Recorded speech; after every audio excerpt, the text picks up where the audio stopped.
Hello, नमस्कार साथियों। आप सभी का फिर से स्वागत है मेरे चैनल राधे हिंदी एकेडमी पर। तो आज के इस वीडियो लेक्चर में हम बात करेंगे जो हमारी यूनिट 7 हिंदी कहानी की श्रृंखला चल रही थी, उसी की कड़ी में आज हम देखेंगे कि हमने जो अपनी कहानी थी अपना अपना भाग्य जैनेन्द्र कुमार जी की, इसका हमने मूल पाठ अध्ययन कर लिया था। उसमें मैंने आपको कहानी थी वो मैंने आपको पढ़ाई और उसमें आपको जो जो इम्पोर्टेंट था वो मैंने आपको बताया। आज हम इसी कहानी का तथ्यपरक अध्ययन करेंगे। हम इस कहानी के बारे में देखेंगे इसके साथ कौन कौन से तथ्य जुड़े हुए हैं। तो आज हम उन्हीं की चर्चा करेंगे इस वीडियो लेक्चर में। तो आइए मेरे साथ। तो दोस्तों, सबसे पहले हम इस कहानी की बात करेंगे। कहानी हमारी अपना अपना भाग्य जैनेन्द्र कुमार जी की।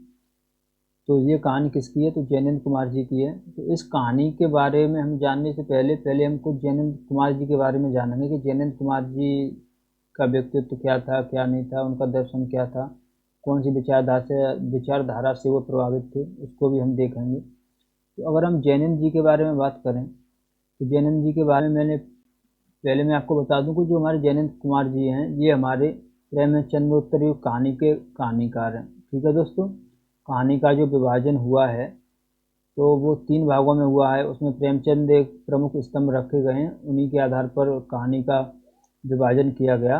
तो उसमें एक प्रेमचंद पूर्व युग है, एक प्रेमचंद युग है और एक प्रेमचंदोत्तर युग है। तो उसमें जो जैनेन्द्र कुमार जी हैं वो प्रेमचंदोत्तर युग के कहानीकार हैं। ठीक है दोस्तों, अगर हम जैनेन्द्र कुमार जी की बात करें तो हमने प्रेमचंद पूर्व युग में, प्रेमचंद प्रसाद युग में देखा था। तो उसमें हमने देखा था कि प्रेमचंद युग में एक तरफ जय प्रसाद जी थे और एक तरफ प्रेमचंद जी थे। तो जो प्रसाद जी वाली धारा थी मनोवैज्ञानिक, उसी को आगे चलकर जैनेन्द्र कुमार जी ने आगे बढ़ाया था। उसी धारा के जो कहानीकार हैं वो जैनेन्द्र कुमार जी हैं। यानी जो प्रसाद की जो धारा चली आ रही थी उसी के अगली कड़ी में जैनेन्द्र कुमार जी आते हैं। तो पहला बिंदु हम इनके बारे में देखेंगे। तो पहला बिंदु है कि व्यक्ति को महत्व देने वाले जैनेन्द्र पर फ्रॉयड के साथ साथ गांधी और भारतीय दर्शन का प्रभाव भी साफ नजर आता है। यानी जो जैनेन्द्र कुमार जी हैं ये समाज को महत्व न देकर ये व्यक्ति को महत्व देते हैं। जैसे प्रेमचंद युग में हमने देखा था कि प्रेमचंद हैं वो समाज को ज़्यादा महत्व देते हैं, यानी समाज में क्या घटित है समाज के बारे में ज़्यादा बात करते हैं। वहीं प्रसाद के बारे में हमने देखा था तो वो मानव के मन की बात करते हैं कि व्यक्ति के मन में क्या चल रहा है। तो उसी में जैनेन्द्र कुमार जी हैं कि व्यक्ति को महत्व देने वाले जैनेन्द्र पर फ्रॉयड के साथ साथ गांधी और भारतीय दर्शन का भी प्रभाव नजर आता है। दोस्तों, ये फ्रॉयड क्या है? ये एक पाश्चात्य दर्शन है जैसे फ्रॉयड ने दिया था। तो फ्रॉयड एक दार्शनिक हैं, उन्हीं ने मनोवैज्ञानिक एक दर्शन चलाया था। उसी को उसी के आधार पर जैनेन्द्र कुमार जी ने अपनी कहानियाँ लिखी हैं, उन्हीं को अपनी कहानियों में महत्व दिया है। ठीक है दोस्तों, तो जैनेन्द्र कुमार पर किस किस का प्रभाव है? एक तरफ फ्रॉयड का है पाश्चात्य में, और अगर हम भारतीय दर्शन में बात करें तो गांधी का और भारतीय दर्शन का भी प्रभाव है। ठीक है दोस्तों, अब नेक्स्ट बिंदु की बात करें कि इन्होंने पहली बार हिंदी कहानी में कथा वस्तु को अंतर्मुखी तथा विश्लेषणात्मक बनाया था। इस बिंदु में देखना दोस्तों, इन्होंने पहली बार हिंदी कहानी में कथा वस्तु को अंतर्मुखी, अब तक जो कथा थी वो बहिर्मुखी थी, बाहर बाहर जो भी चल रहा है, लेकिन जब इन्होंने व्यक्ति को महत्व दिया तो व्यक्ति के मन में क्या चल रहा है तो उस अंतर्मुखी को दिया और विश्लेषणात्मक या और उसका विश्लेषण भी किया कि मानव के मन में क्या क्या घटनाएं चलती हैं, क्या क्या वो सोचता है, कैसे सोचता है, उसी का उन्होंने वर्णन किया। अगर हम जैनेन्द्र कुमार जी के बारे में बात करें तो डॉक्टर लक्ष्मी नारायण लाल का एक कोटेशन है, उस पर हम देखेंगे। तो उन्होंने क्या कहा है, डॉक्टर लक्ष्मी नारायण लाल ने जैनेन्द्र कुमार जी के बारे में क्या कहा है? तो वो लिखते हैं कि जैनेन्द्र मानव जीवन दर्शन के सबसे बड़े कहानीकार हैं। यानी जो जैनेन्द्र कुमार जी हैं वो मानव जीवन दर्शन के सबसे बड़े कहानीकार हैं। दोस्तों, ये कोटेशन आप ध्यान रखना, ऐसे आपको पूछ भी देगा कि ये कोटेशन किसके बारे में कही गई है, तो वो जैनेन्द्र कुमार जी के बारे में कही गई है। और किसने कही है? तो डॉक्टर लक्ष्मी नारायण लाल ने कही है। वहीं हम आगे जो हिंदी कहानी के आलोचक हैं दूसरे, वो हैं मद्रेस। अगर हम उनकी बात करें तो उन्होंने जैनेन्द्र कुमार जी के बारे में क्या कहा है? तो वो लिखते हैं, उनकी जो किताब है वो पुस्तक है हिंदी कहानी का विकास। तो मद्रेस की किताब का ध्यान रखना आपको, हिंदी कहानी का विकास। उसमें वो जैनेन्द्र कुमार जी के बारे में लिखते हुए कहते हैं कि जैनेन्द्र ने स्त्री पुरुष संबंध का जो क्षेत्र अपने लिए चुना, उसके कारण वे शुरू से ही एक विवादास्पद लेखक माने जाते थे। यानी जो जयनेंद्र कुमार ने अपने कहानी का, अपने साहित्य का जो विषय बनाया, उसमें क्या बनाया, स्त्री पुरुष का संबंध। स्त्री पुरुष संबंध के कारण बनाने के कारण वो पहले से ही विवादास्पद लेखक माने जाते थे। जैनेंद्र ने प्रेम में उत्सर्ग की भावना को किसी कदर कम करके प्रसाद और गुलेरी से भिन्न कहानी को सामान्य जीवन के निकट लाने की कोशिश की। तो इसमें उन्होंने दो लोगों से उनकी तुलना की है, एक प्रसाद और गुलेरी। तो अब तक जो कहानी चली आ रही थी, अगर हम प्रसाद की कहानियों की बात करें, गुलेरी जी की कहानी थी, हमने पढ़ा था, उसने कहा था, तो उसमें एक स्वच्छंद प्रेम देखने को मिलता है, प्रसाद जी के भी यहाँ और गुलेरी जी के भी यहाँ। गुलेरी जी के यहाँ जो उसने कहा था, कहानी का पात्र है लहना सिंह, वो क्या करता है, वो पूरी ज़िंदगी अपनी उसमें लगा देता है अपने प्रेम को साबित करने में। वहीं प्रसाद की बात करें तो प्रसाद के यहाँ भी दोनों पात्रों में जो द्वंद्व चलता है, कर्तव्य और प्रेम का जो द्वंद्व चलता है, उसमें प्रसाद जी ने कर्तव्य को महत्वपूर्ण बनाया। तो उसी में हम आगे देखें तो उसी के लिए कहा गया है कि जैनेंद्र ने प्रेम में उत्सर्ग की भावना को किसी कदर कम करके प्रसाद और गुलेरी से भिन्न कहानी को सामान्य जीवन के निकट लाने की कोशिश की। ठीक है, तो जो जैनेंद्र कुमार जी हैं, उन्होंने जो समाज में चल रही जो सामान्य जीवन है, सामान्य जीवन में क्या घटित हो रहा है, सामान्य जीवन से कहानी को जोड़ा। तो यही जैनेंद्र जी की सफलता उन्होंने बताई थी। ठीक है दोस्तों, और हम जैनेंद्र जी के बारे में नेक्स्ट बिंदु की बात करें तो नेक्स्ट बिंदु उनके तरफ है कि जैनेंद्र ने फोटोग्राफ को अपनी पहली कहानी माना है। तो इसलिए आप ध्यान रखना, ये इम्पोर्टेंट है कि जैनेंद्र कुमार ने अपनी पहली कहानी कौन सी मानी है। तो जैनेंद्र कुमार ने जो अपनी पहली कहानी मानी है, वो मानी है फोटोग्राफ, जबकि उनकी पहली कहानी खेल को माना जाता है। लेकिन जो साहित्य में स्वीकार्य है उनकी कहानी, तो वो खेल है। अगर हम जैनेंद्र के हिसाब से बात करें तो जैनेंद्र की पहली कहानी फोटोग्राफ है, और अगर हम हिंदी साहित्य की बात करें कि उनकी कौन सी कहानी मानी जाती है, तो वो खेल है, जो विशाल भारत में 1928 में प्रकाशित हुई थी। यानी जो खेल कहानी है हमारी, वो विशाल भारत पत्रिका थी, उसमें प्रकाशित हुई थी 1928 में। ठीक है दोस्तों, उसी को उनकी पहली कहानी माना जाता है। अब हम जैनेंद्र की बात करें तो जैनेंद्र जी ने कहानी को परिभाषित करते हुए एक बात कही है, वो आप ध्यान रखना।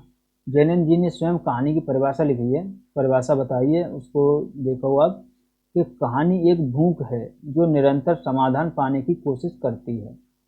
यानी दोस्तों, जो प्रेमचंद्र युग के कहानीकार थे, इसमें मुख्य रूप से दो धाराएं चलती रहीं, जो हमें प्रेमचंद प्रसाद युग में कहानी में जो मिलती हैं धाराएं, एक सामाजिक, एक मनोवैज्ञानिक, छोटे छोटे ही सही, लेकिन प्रसाद की कहानियों हमें देखने को मिलती है।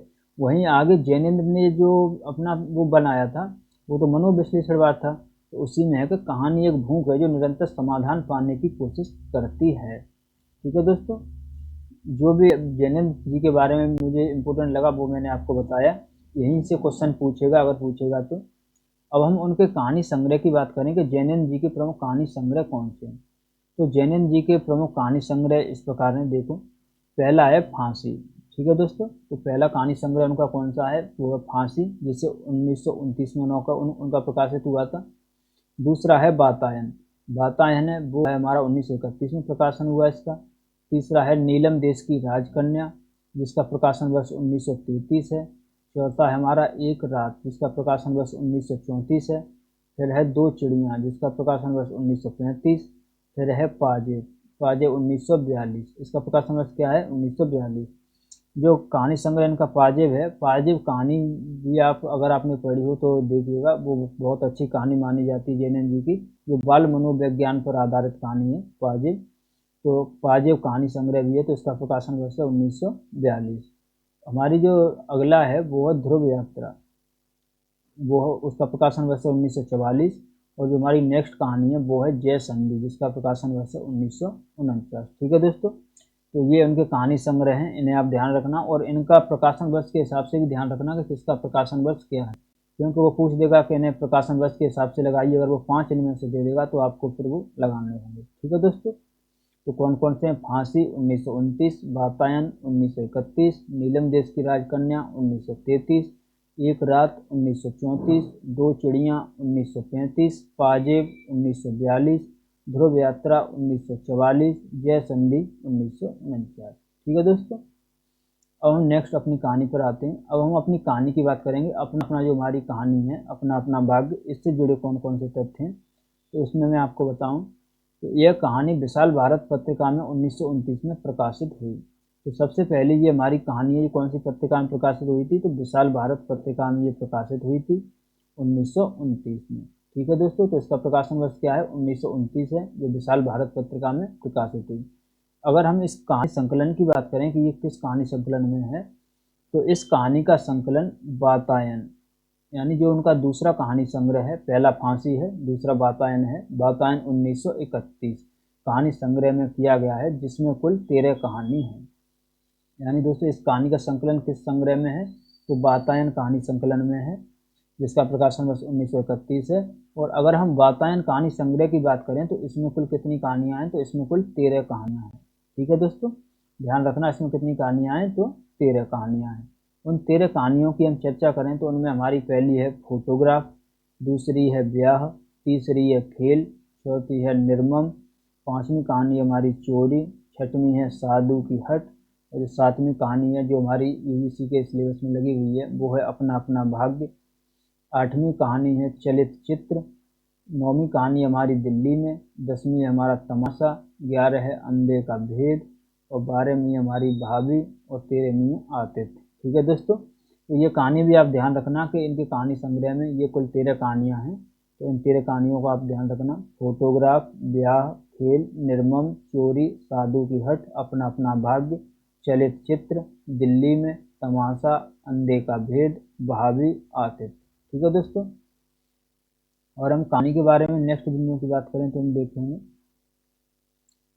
तो जो कहानी संग्रह है, आजकल जो एनटीए का क्वेश्चन पूछने का टर्म है उसमें वो एक कहानी संग्रह है, नाटक है, या हमारा उपन्यास है, उनमें अगर जो भूमिकाएं दी हुई हैं तो वो हमारी मोस्ट इम्पोर्टेंट है। तो भूमिका को ध्यान में रखते हुए मैंने भूमिकाएं भी लगाई हुई हैं कि अगर कोई कहानी संग्रह है लेखक का तो इसकी कहानी, तो उसमें हम भूमिका भी इम्पोर्टेंट है, तो भूमिका को देखेंगे।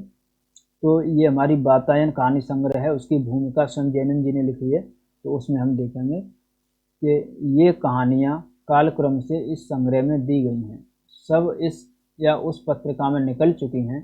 श्री नाथूराम प्रेम जी इस संग्रह के लिए 2 अप्रकाशित रचनाएं चाहते थे। ठीक है दोस्तों, तो इसमें उन्होंने किसका नाम लिया है, नाथूराम प्रेमी जी का। ठीक है, तो इनको कहानी संग्रह में जो उनका सह संपादन में थे तो वो कौन थे, नाथूराम जी प्रेमी थे। ठीक है दोस्तों, इन्हें आप ध्यान रखना कि कौन कौन सा नाम आया है, नाथूराम जी प्रेमी। अंतिम 2 ऐसी ही कहानियां हैं, इनमें से अपना अपना भाग्य के लिए एक साहित्यिक सज्जन का आभार मान लेना जरूरी है। खेद है कि उन्होंने अपना नाम जानने का अवसर नहीं दिया। यानी इनमें से जो अपना अपना भाग्य कहानी है, एक साहित्यिक सज्जन है, उनका आभार है कि उन्होंने अपना नाम तो नहीं बताया, लेकिन उन अज्ञात नाम महाशय ने मुझसे बिना पूछे उस कहानी के अंतिम भाग को बदल दिया। यानी इन्होंने संपादन के लिए या प्रकाशन के लिए जो अपना अपना भाग्य कहानी है दी होगी, तो उन्हें जो लगा कहानी में, तो उन्होंने कहानी का जो अंतिम कुछ भाग है वो कुछ बदल दिया था। कुछ तो प्रकाशित हो जाने पर मैं लाचार हो गया, कुछ वह परिवर्तन मुझे रुचा नहीं। यानी जो उन्होंने परिवर्तन किया था वो जयनंद कुमार जी को अच्छा नहीं लगा, इसलिए मैंने उसे कलम से फिर जहाँ तहाँ छू देने के बाद अपना लिया। यानी फिर उन्होंने कहीं कहाँ अपने हिसाब से ठीक करके एडजस्ट कर दिया और मान लिया। आशा है उक्त सदा से विश्वास करेंगे कि उनकी आयाचित और अनधिकृत कृपा के लिए मैं अब उतना रुष्ट नहीं हूँ जितना अनुग्रहित हूँ। तो उन्होंने फिर बाद में कहा कि ठीक है, उन्होंने जो किया वो सही है, लेकिन अब मैं उनसे स्वीकार करता हूँ, मैं उनका अनुग्रहित हूँ। प्रेमी जी का मुझ पर विशेष अनुग्रह है, और जो नाथूराम प्रेमी जी हैं, नाथूराम जी प्रेमी हैं, उनका मुझ पर विशेष अनुग्रह है। उनके प्रति जो मैं भाव रखता हूँ उनको शब्दों में निकाल कर नहीं फेंक दूंगा। ये और 3-4 और अभी इतनी कहानियाँ लिखी हैं, इसलिए कहानी विषान और कहानी कला पर कुछ लिखने में मुझे तनिक देर है। ठीक है दोस्तों, तो ये हमारी भूमिका थी जो जयनंद कुमार जी ने लिखी थी। तो ये कहाँ से लिखी थी उन्होंने, स्पेशल जेल गुजरात। यानी जयनंद कुमार जी उस समय हमारे स्वतंत्रता आंदोलन चल रहे थे, तो वो उसमें भी भाग ले रहे थे। और हम जयनंद कुमार जी की बात करें तो एक और ये प्रगतिवादी जो हमारा साहित्य है, जिसमें मार्क्सवाद को केंद्र में रखकर लिखा जाता है, उससे ये जुड़े हुए थे, तो उनकी विचारधारा एक तरफ प्रगतिवादी भी थी, तो ये उसी से हैं। तो ये जेल में लिख रहे थे ये। अब तो जैनेन्द्र कुमार जी, ठीक है दोस्तों। तो ये हमारी भूमिका रही, ये आप ध्यान रखना। इसमें भूमिका में आपको ये पंक्तियां ध्यान रखनी है।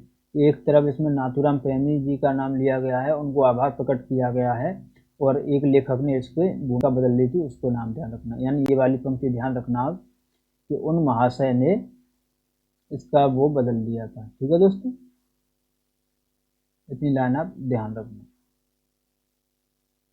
हम कहानी के नेक्स्ट बिंदुओं की बात करें तो हम देखेंगे कि जब मैंने आपको कहानी बताई थी, हमने जब मूल पाठ किया था, तो हमने देखा था कि ये कहानी, पहला हमारा बिंदु का संवाद शैली का प्रयोग किया गया। यानी इस कहानी में संवाद शैली का प्रयोग किया गया। संवाद शैली दोस्तों क्या होती है? कथावाचक संवाद में यानी बातों में बात करता है, संवाद में बात करता है, उसमें वो विश्लेषण इतना नहीं करता, लेकिन संवाद के माध्यम से कहानी चलती है। तो इसमें संवाद शैली का प्रयोग किया गया है। इस कहानी में पहाड़ों के सौंदर्य बोध को उद्घाटित करती है। तो मैंने बताया था कि इस कहानी का जो परिवेश है वो नैनीताल का है, तो उसमें पहाड़ों की सौंदर्य बोध का भी उद्घाटन है। यह एक विचार प्रधान कहानी है। ठीक है दोस्तों, तो ये कैसी कहानी है? यह एक विचार प्रधान कहानी है हमारी, जो अपना अपना भाग्य हमारी कहानी है। यह एक विचार प्रधान कहानी है। यह कहानी भाग्यवादी विचारों का समर्थन नहीं करती। दोस्तों, अंत में हमने देखा था कि ये कहानी भाग्यवादी विचारों का समर्थन नहीं करती है। और नेक्स्ट बिंदु की बात करें कि भारतीय स्त्री पुरुषों की तुलना अंग्रेज स्त्री पुरुषों से की गई है, अंग्रेज की चाटुकारिता करने वालों पर व्यंग करती है। जब हमने कहानी का मूल पाठ किया था, तो शुरू में मैंने आपको बताया था कि जो कथावाचक और उसका जो मित्र है वो पास में बैठे थे, तो उन्होंने नैनीताल में देखा तो स्त्री पुरुषों के बारे में वो बातें कर रहे हैं। तो जो अपने भारतीय यहाँ के अपने जो भारतीय स्त्री पुरुष हैं, उनकी तुलना अंग्रेज स्त्री पुरुषों से की गई, और उन लोगों पर भी व्यंग किया गया है जो अंग्रेजों के सामने उनकी बातें करते थे या उनकी नकल करते थे, उन पर भी व्यंग किया गया है। कहानी में बेरोजगारी की समस्या का चित्रण हुआ है। तो कहानी में मुख्य रूप से यही है कि जो 10 वर्ष का जो लड़का था, पहाड़ी लड़का था, जो अपने गांव से भाग आया था, तो उसकी समस्या क्या थी कि वो बेरोजगार था, उसका मालिक ने उसे नौकरी से निकाल दिया था। तो इसमें कहानी का जो मेन बिंदु है तो वो क्या है, कुछ बेरोजगारी की बात की गई है इस कहानी में। कहानी में पहाड़ी लोगों पर किए जाने वाले तथाकथित अविश्वास की समस्या का चित्रण भी किया गया है। तो इसमें कहा है कि पहाड़ी लोगों पर किए गए तथाकथित अविश्वास, यानी पहाड़ी लोगों पर अविश्वास। तो पहाड़ी लोगों पर, नैनीताल में ज़्यादातर लोग टूरिस्ट प्लेस है वो, तो वहाँ पे लोग टूरिज्म के साधन से जाते हैं देखने के लिए। तो वहाँ पे जो पहाड़ी लोगों पर अविश्वास था, यानी जब वकील मित्र के पास कथावाचक उस लड़के को ले गया था कि अगर आपके यहाँ कोई काम हो तो आप इस लड़के को काम दे दीजिए, ये अच्छा लड़का है, लेकिन वो अविश्वास करते हैं उस लड़के पर, कहते हैं कि इसका कोई विश्वास नहीं इन पहाड़ी लोगों का, ये बहुत चालाक होते हैं, ऐसे करके वो नकार देता है। तो कहानी में ये भी आप ध्यान रखना कि पहाड़ी लोगों पर इसमें अविश्वास दिखाया गया है। अब हम नेक्स्ट बिंदु की बात करें कि मध्य वर्ग की खोखली सहानुभूति और भाग्य की क्रूरता को चित्रित करती है एवं उसकी क्षुब्धता पर व्यंग करती है। और कहानी में हमने देखा था कि जो मध्य वर्ग है वो सहानुभूति तो दिखाता है, लेकिन वो फिर उतना कर नहीं पाता और उसकी क्षुब्धता पर व्यंग करती है। यानी हमने देखा था कि कथावाचक और उसका मित्र पहले तो उस लड़के से बहुत आत्मीयता से बात कर रहे थे, उस पर सहानुभूति दिखा रहे थे कि चलो हम तुम्हें काम दिलाएंगे, कोई नहीं। लेकिन जब समय आया, उस लड़के को उन्होंने अपनी जेब में देखा कि हमारे पास 10-10 के नोट ही हैं, खुले रुपए नहीं हैं, तो उन्होंने लड़के को वहीं भूखे ही छोड़ दिया। तो उसी की बात कही गई है इसमें। अब नेक्स्ट बिंदु की बात करें, नेक्स्ट बिंदु हमारा कि यह कहानी सामाजिक भेदभाव, विषमता एवं पराधीनता को दिखाती है। इस कहानी में व्याप्त विषमता आर्थिक और सामाजिक दोनों स्तर की है। तो दोस्तों, अगर आप कहानी आपने पढ़ी होगी ध्यान से, तो आपने देखा होगा कि कहानी में एक तरफ तो ये लड़का है और ये टूरिज्म वाले लोग हैं जो यहाँ पे सैर करने आते हैं, अपने आनंद लेने, मौज मस्ती करने आते हैं। तो उनमें और उस लड़के में आर्थिक विषमता दिखाई गई है और सामाजिक दोनों स्तर पर भेदभाव है। यानी एक तरफ सामाजिक है, आर्थिक भी है। वो लड़का समाज से, और इनमें दोनों में सामाजिक अंतर है और आर्थिक भी अंतर है, तो उसी को बताया गया है। शिक्षित वर्ग की स्वार्थपरकता को उजागर करने वाली कहानी है।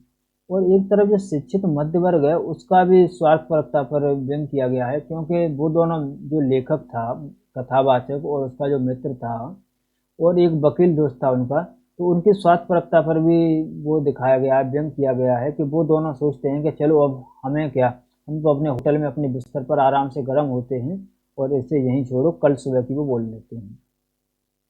और नेक्स्ट बिंदु की बात करें कि गुलाम भारत की 20वीं शताब्दी के नैनीताल शहर का परिवेश। तो इस कहानी में जो परिवेश लिया गया वो नैनीताल का है और उस समय का है जब गुलाम भारत की 20वीं सदी थी, यानी तब भारत गुलाम था हमारा, यानी अंग्रेजों का शासन था, तब का ही इसमें चित्रण किया गया है। कहानी में उल्लेखित स्थान दो हैं। कहानी में मुख्य रूप से दोस्तों ये भी ध्यान रखना, दो स्थान आए थे हमारे, एक नैनीताल है जहाँ की घटना कहानी में वर्णित है, और एक है होटल डी पब। ठीक है दोस्तों, ये ध्यान रखना, होटल डी पब जहाँ लेखक और उसका मित्र रहता था। तो लेखक और उसका मित्र कौन से होटल में रहते थे? तो होटल डी पब में रहते थे। ठीक है दोस्तों, अब हम आगे देखें, इस कहानी के पात्र परिचय की बात करें। सबसे पहले मैं आपको कहानी की कथा बताऊं तो इसमें दो मित्र हैं। दो मित्र नैनीताल सैर करने के लिए, घूमने के लिए अपने टूरिज्म के माध्यम से नैनीताल गए हुए हैं। तो एक शाम को वो बेंच पर बैठे हैं, वहीं बेंच पर बैठे वो आपस में बातें कर रहे हैं। वहीं बेंच पर सामने उसके मैदान में सड़क के किनारे कुछ पार्क है, उसमें कुछ अंग्रेज लोग हैं, कुछ भारतीय लोग भी हैं जो सैर करने आए हैं, घूम रहे हैं वो। तो उन्हीं के बारे में ये बातें करते हैं। और वहीं पर बैठे बैठे ये अपने जो दो मित्र हैं, कथावाचक और उसका मित्र, वो एक तरफ भारतीय अपने यहाँ के स्त्री पुरुष हैं, एक तरफ जो अंग्रेजी स्त्री पुरुष हैं, इन दोनों की तुलना करके इन लोगों के बारे में बातें करते हैं। फिर वो अपने होटल के लिए वहाँ से चल देते हैं। जब उन्हें रात हो जाती है तो वो अपने होटल के लिए चल देते हैं। तो फिर वहीं, फिर उनका एक जो कथावाचक है उसका मित्र कहता है कि अरे थोड़ी देर बैठ लो, उसके बाद चलेंगे। तो फिर वो एक बेंच पर बैठ जाते हैं। वहीं पर उन्हें एक लड़का आता हुआ दिखाई देता है। वो लड़का कौन था? तो वो एक होटल में काम करता था और उसने उसको उसकी नौकरी से निकाल दिया गया था। और वो लड़का अपने गांव से भाग आया था, शहर, नज़दीकी शहर उसका गांव होगा उस शहर से, तो वहाँ से वो भाग आया था। 15 कोस दूर कहानी बताया गया था, तो वो भाग आया है।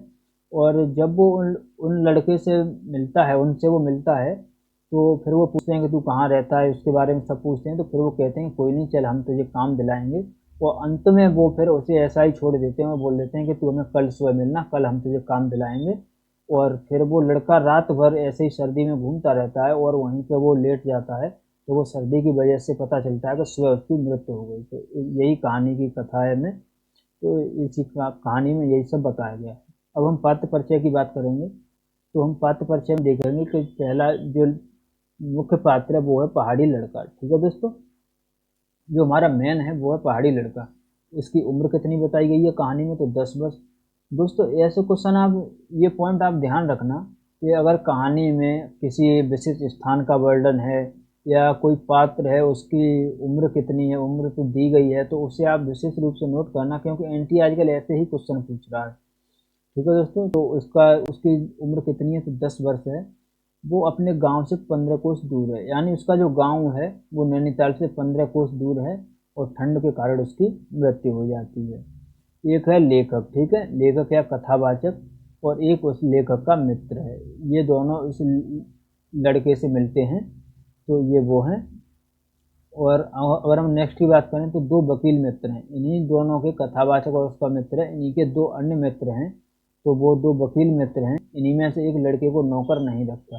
जब कथावाचक और उसका मित्र उसके पास जाते हैं, अपने वकील मित्र के पास, तो इसे आप नौकरी में रख लो, तो वो उसे रखते नहीं हैं। ठीक है दोस्तों, और हम पांचवा है लड़के का साथी। एक इसमें उस लड़के का साथी और है, ठीक है दोस्तों, जिसकी मृत्यु हो जाती है, जिसके बारे में बताया गया है कि जिसे उसका मालिक मार देता है, यानी उसका मालिक उसे इतनी मार देता है कि मर ही जाता है। ठीक है दोस्तों, तो ये रहे हमारे सभी पात्र।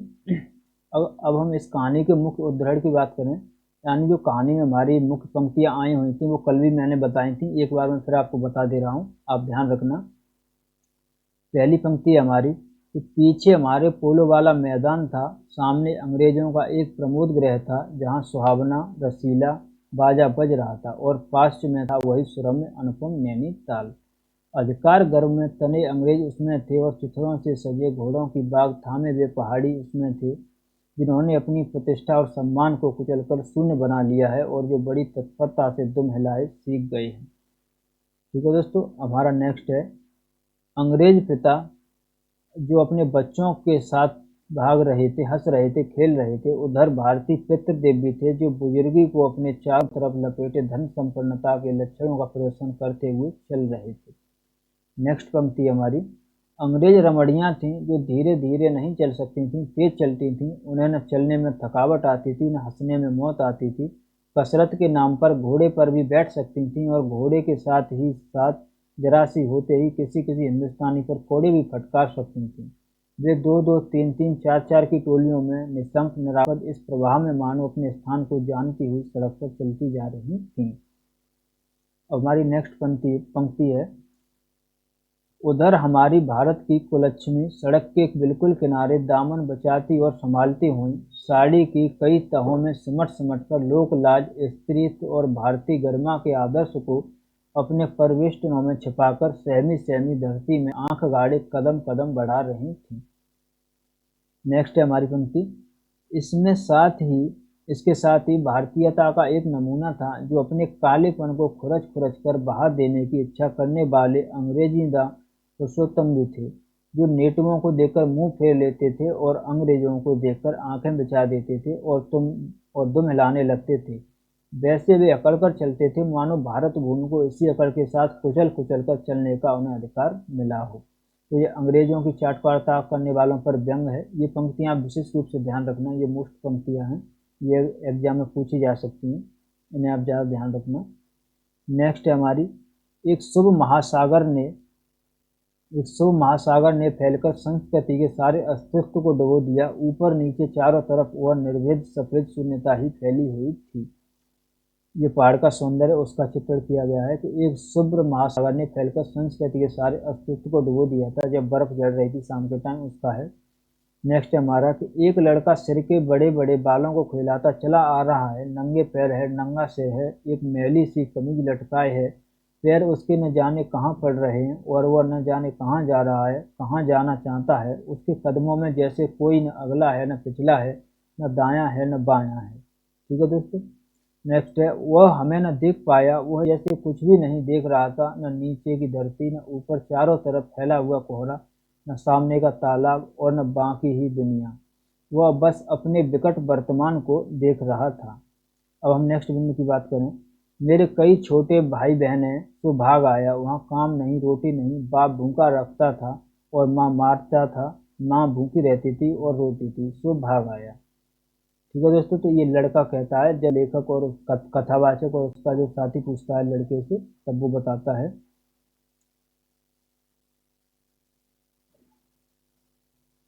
आगे है दोस्तों, आगे की लाइन है कि अजी ये पहाड़ी बड़े शैतान होते हैं, बच्चे बच्चे में गुल छिपे रहते हैं, आप भी क्या अजीब हैं, उठा लाए कहीं से, लो जी ये रख लो नौकर। ये उसका वकील मित्र कहता है। नेक्स्ट है कि मैंने कहा 10 का नोट ही दे दो। शक पकाकर मित्र मेरा मुंह देखने लगे। अरे यार बजट बिगड़ जाएगा, हृदय में जितनी दया है पास में उतने पैसे नहीं है। तो ये कथावाचक और उसका मित्र आपस में बातें करते हैं, वो है। नेक्स्ट है, तो जाने दो, यह संसार है यार, मैंने स्वार्थ की फिलॉसफी सुनाई, चलो पहले बिस्तर में गर्म हो लो फिर किसी और की चिंता करना। नेक्स्ट है हमारा कि जब वो लेखक और उसका मित्र जब जाने लगते हैं तो उन्होंने अंत में कहानी के में ये ध्यान रखना, मोटर में सवार होते ही थे कि समाचार मिला कि पिछली रात एक पहाड़ी बालक सड़क के किनारे पेड़ के नीचे ठिठुरकर मर गया। मरने के लिए उसे वही जगह, वही 10 बरस की उम्र और वही काले चिथड़ों की कमीज मिली। आदमियों की दुनिया ने बस यही उपहार उसके पास छोड़ा था, पर बताने वालों ने बताया कि गरीब के मुंह पर, छाती, मुट्ठी और पैरों पर बर्फ की हल्की सी चादर चिपक गई थी, मानो दुनिया की बेहयाई ढकने के लिए प्रकृति ने सबके लिए सफ़ेद और ठंडे कफन का प्रबंध कर दिया था। सब सुना और सोचा अपना अपना भाग। तो यही हमारी कहानी समाप्त होती है। ये अंत की पंक्तियाँ हैं। तो दोस्तों कैसी लगी आपको कहानी? उम्मीद है आपको कहानी सही लगी होगी। तो जो भी कहानी के बारे में मुख्य बातें थी वो मैंने आपको बता दी हैं, और जो जैनेंद्र जी के बारे में थी वो भी मैंने आपको बता दी। तो अपनी प्रतिक्रिया कमेंट में ज़रूर बताना दोस्तों। अगर कोई आपको परिवर्तन लग रहा हो कि ये परिवर्तन किया जा सकता है तो आप बताना, वो मैं नेक्स्ट वीडियो में परिवर्तन करूँगा। अगर आपको इस कहानी की PDF चाहिए तो वो आप मेरे Telegram channel Radhe Hindi academy पर सर्च करके उसमें आप जुड़ सकते हैं, उसी में आपको ये PDF मिल जाएगी। और PDF मेरे टेलीग्राम पहुंचने के लिए आपको वीडियो को डिस्क्रिप्शन में मेरे टेलीग्राम चैनल की लिंक मिल जाएगी, तो वहां से आप मेरा टेलीग्राम चैनल ज्वाइन कर लीजिए। धन्यवाद दोस्तों, मिलते हैं नेक्स्ट वीडियो में।